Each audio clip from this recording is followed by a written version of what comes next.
wrong with you, kid? Billy Sparks, the club owner from Purple Rain, Billy is just like he is in the movie. Laugh loud, talk loud, jolly. His crew was doing transportation. These are all some funny brothers. The van is full of smoke, and so we'd be laughing and cracking jokes. We would do that all the way to the movie and then go in and recreate that. There was no Purple Rain in that. So I went to him. I said, we're missing the song. That song which releases you finally to become the person that you should become.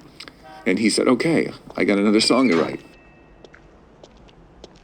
August 3rd, 1983, he and the Revolution performed at First Avenue. And I was there that night. And then there's a song that's played. So after the concert was over, I went to Prince and I said, there are 4 songs back, or 3 or 4 songs back.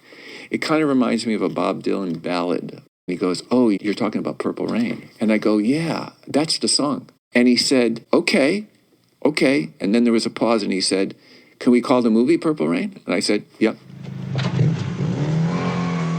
Journey had recorded a song called Faithfully. A couple of years go by, and this manager by the name of Bob Cavallo who sends a cassette to our manager and wants to know if we have a problem with this. He said, well, this is going to be the lead track of his movie, his first film called Purple Rain, and the song's called Purple Rain. Would you listen to the end of it? Because he said perhaps he may have inadvertently been inspired by the outro of Faithfully. Jonathan Cain, myself, and Neil listened to the outro of Purple Rain. Now he's singing, Purple Rain, Purple Rain.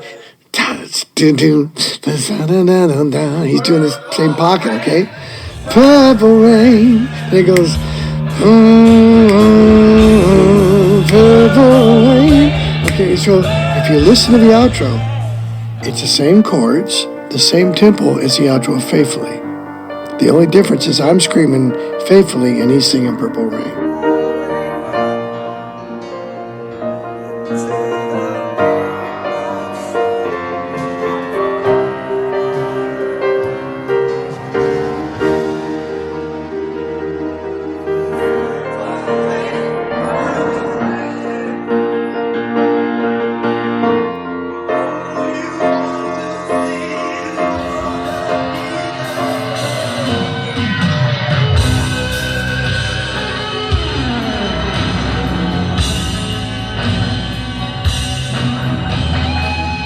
I'm always going to have my guitar in the mix somewhere.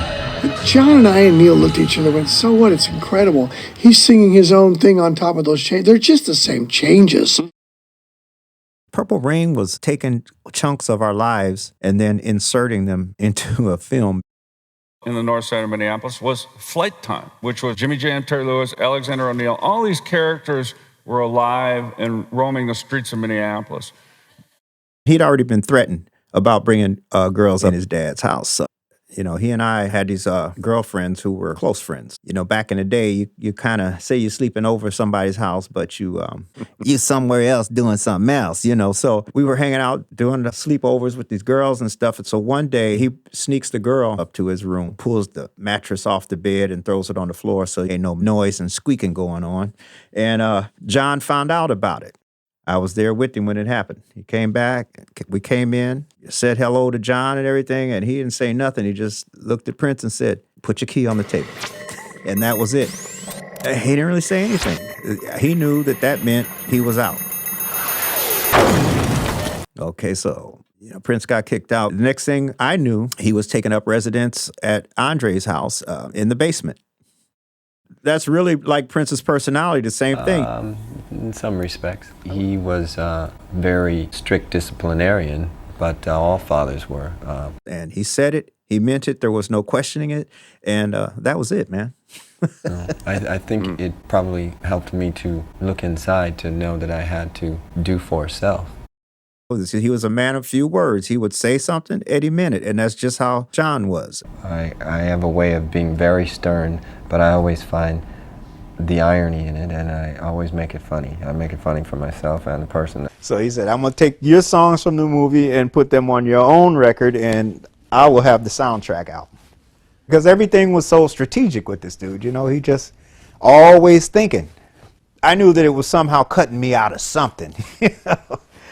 When he's like, I'm not sharing the movie money with you. I think 99 was setting us up for Purple Rain. I know it did. I know the money we made for it. Finance Purple Rain, but I think that was setting us up to do that. That's when he really started thinking big. He started thinking movies, and he knew he had the pop audience now. If we was going to make a move, this was the time to do it. Prince and myself were starting to kind of separate a little bit. You know, I was kind of doing my own thing. He was really engulfed in whatever his vision was with the movie and with the music. He did his scenes on different days than I would do mine unless we had scenes together. And so I would have to say that Purple Rain was really kind of when we started to like distance ourselves. There was no movie out like that at the time. That's what I tend to do in all the things that I do is, you know, the ideal with art and inspiration is to try to let it grow and move forward. If there's stagnation, you can always come with something and cut through the maze. So we ought to have like a signal, a password. Things were moving so fast. We got lights all around us. We got people running up to us, putting makeup on us. On paper, if you just try and read something like that back and forth with another actor, it's questionable how it's going to come out. Okay, what's the password? You got it. Got what? The password. And this is me and Morris's first time doing a film. But once we put it up on his feet and we were there in the moment, we rehearsed it with Don Renee. We rehearsed this scene probably 2 or 3 times, and then they put us on camera. Password is what? Exactly. The password is exactly? No, it's... Hold it. Slow down. yeah, I felt it, you know, when we did that scene, because that scene was a difficult scene on paper. I was teetering on not knowing what I was doing. I was confused. The babe walks in. You see her. I see her. You come get me. I come get you. And I probably have a couple little sexies on standby. So you glide by me and you say what? Okay. It was going to take some timing and, you know, a little bit of magic to make it happen. The password is okay? As far as I'm concerned. Damn it, say the password. What? Say the password, onion head. The password is what? Each time we nailed it, man. We did that in 2 takes. That's what I'm asking you. It's the password. The password is it? The password is what? It. You just said so. The password isn't it. The password is... What? Got it. I got it? Right. It or right? What? I was feeling real good about that. And we got through it and we did it easily. We did it a couple times and each time they were like, you know, we could just stop right now, but let's do another one.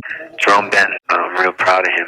He takes direction well. It was an innocent success. I was young. This is all new to me. All new to me. You know, and Albert MAGNOLI, he had the patience with us.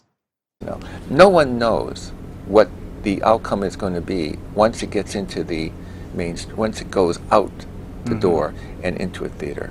I expected it, I think, because there was, like I said, there was nothing out like it at the time. And Morris Day, he was incredible in it. You know, it takes a lot of work to do a film. Like I said, I wasn't a part of the dailies and the editing and all of that stuff. So in some of the testing things, like, oh man, what is happening with his mom? Is there incest? And it was a little weird for some people, you know. It wasn't like he was in love with his mother, but in a way it was like you could see that the mother really, she demonized the father. They cut part of that story out, which became a psychological thing. And it was very Oedipus, you know, but they cut that out. So I did a cameo appearance in the film Purple Rain. There's a scene where I'm doing a song called Modern Air, and that was my launch back into being a solo artist. It was a business decision. It was something that we had put in place as a gentleman's agreement 5 years before. And part of that was us doing our cameo appearance in the film. My music scene was cut. I played the piano, and it was his song Wednesday, which is a sweet song about suicide. My character was so into this guy that she would have killed herself. This never-ending love that my character had for this guy. She wants his happiness, even if it breaks her heart. You know, all that time we've been rehearsing with Vanity, with Denise, and I was used to her. So a new energy walking in was like, oh, man, is this girl too good to be true? I mean, really. And even off screen, I didn't hang out with her during the filming. very little, and we tried very hard to keep the relationships like they were in the film. Prince empowered Morris's character and really helped open him up. It was all put together. It was flowing. You know, I was looking like a real actor up there, and you know, it was exciting. Morris Day and the Time, they've been rivals of mine since 1982. Yeah, not so friendly rivals. They did one show with that unit, the Purple Rain version of the Time, at First Avenue to basically introduce the band. I questioned it. You know, to me, that was really the beginning of the end. The Bird was supposed to be on the album. We had a studio version of that song. Bring the house lights up. I like it like that. The studio version was super funky, clean, and it was hard hitting. Prince said, you know what? He said, we're going to do The Bird live. He said, you guys are going to record the song live in First Avenue, and we're going to use that version on the album. It's my show. We're going to take up a collection, you know, like they do in church. I'm going to get how many months I was in the band before we did our first gig, but we played at First Avenue once when I was in the band. Y'all had to excuse me. I was going to mention this earlier, but I forgot. I'm not above that. Now, as we all know, Brother Prince played here a week or two ago, and from what they tell me, he charged $25 a head. I don't know about you, but I stayed home that night. That's just a little steep.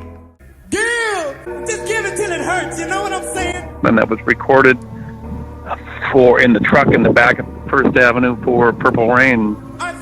That was the end of that. So we filmed the movie and the Morris was gone. We got a show to do and we realize that. Anybody see Jerome? If they do, you know, send him back up to the stage.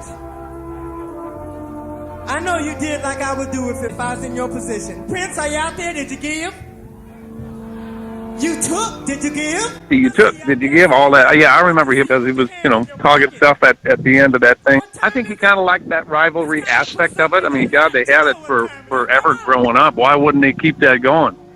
I think it was I think those guys had a special brotherly relationship that was built on competition. And I knew that, you know, they were making digs at each other, but, you know, that wasn't my dig to make.